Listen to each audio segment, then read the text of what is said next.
There's nearly a noise that comes with that picture. You can hear those people talking at their tables. A fancy thoroughbred horse with a professional jockey racing across an imagined landscape. I'm Kay Bucksbaum.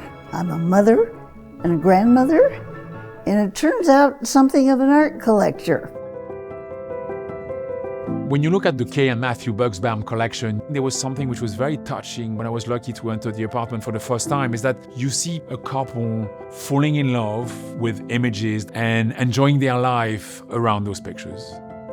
We didn't consciously have themes in mind, but the kinds of things that we bought, we had a response to them that they were fun, that they had a sense of whimsy or the quiet humor in them.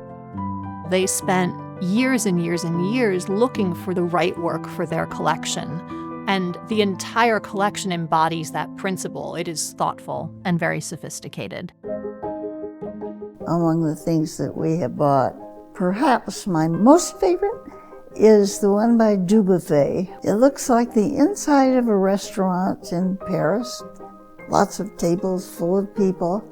This is Jean Dubuffet, Restaurant Rougeot, one of the 3 versions that the artist is painting in 1961. For the very first time after the Second World War, Paris is happy again. People are in the street, going out, having fun, shopping, eating, talking.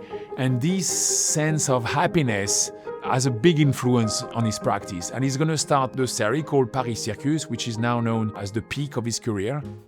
Being French, eating is, I'm not going to say a religion, but something which really matters a lot for French people. And I think in Restaurant Rougeot, he takes nearly a photographic image of a very simple day in the restaurants with all these people eating.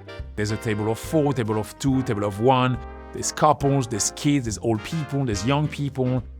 He takes attention in every single character. There's even on the left side, you can see probably an image of Lily Dubuffet, which was Jean Dubuffet's wife. And then there's also another character which looks very much like Jean. There's a really deep feeling of a very simple emotion. We know Jean Dubuffet as a painter for many reasons. He was a wine maker and wine dealer for a long, long time, and then suddenly in the 40s decides to make painting his main activity. Jean Dubuffet is definitely not against the Academy. I think he just has no interest. That's why Dubuffet is so influential for other artists, because he really creates something which is completely new. You go back to what Pablo Picasso was saying, I've been trying all my life to paint as a kid again. And I think Dubuffet has been a kid all his life.